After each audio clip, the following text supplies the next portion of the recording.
So for J. Cole's Forest Hills Drive project, overall the sound and the feel of the project has a certain reminiscent quality to it, which is obviously part of the intent, and a lot of his music is like that, which is cool because it seems hard to get away with now, since everybody doesn't really want to think, they just want to have a good time.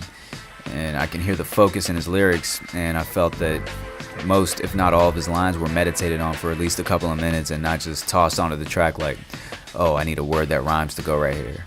And that said, some of the instrumental tracks don't sound like the same type of focus was actually applied to making or choosing them. So basically, I think some of the tracks don't live up to the lyrics.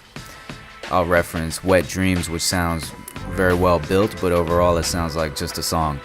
It doesn't sound like you're getting anything unique for your time or your money, and you wonder how they ended up with that particular musical product out of all the possible results in the world and among all the music made out there to use as reference as well as someone's own creativity. On the other hand, a track like Saint Trope sounds more like it's one of a kind, and I think that J. Cole is the caliber of artist that could and maybe should have nothing but that type of a product. I just wish that was applied all across the project. Track 10, which is called Hello, is kind of corny. Track 11, which is called Apparently, is also kind of corny. Track 12, which is called Love Yours, is nice, but it sounds like every other corny track out there. A musician might say that it's harder to get inspiration or learn something from those particular tracks than it is to roll your eyes when you hear them. Of all the tracks being made in the world, I think that he could have chosen or come up with something a lot better. Once again, it doesn't sound like the same focus was applied to the musical tracks as was applied to his lyrics. And it seems like he was just like, man, I need a beat. And I guess he made the beats, but obviously he would have had help, especially with the harmonic parts. So there had to be other hands in the project.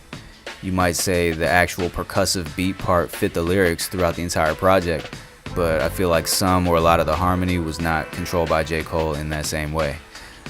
I mean, when you can hear that he focused and micromanaged every lyric in every line, it creates a clash if he personally doesn't micromanage every note that's played in the music instead of just giving it a general listen and saying, oh yeah, that sounds good.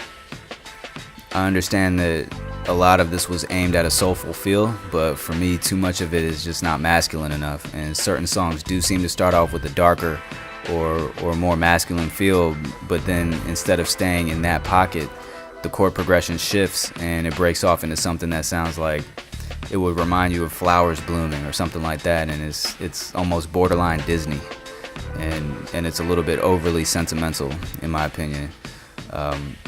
My final overall impression and reaction is, why does 2/3 of this project sound like R&B? And that when I hear J. Cole, I don't want to hear romantic music. And his lyrics are great. I can feel that he's directing his lyrics instead of being pulled around by his ideas. And the tracks are dynamic, but they sound really exploratory in contrast to how the lyrics sound focused.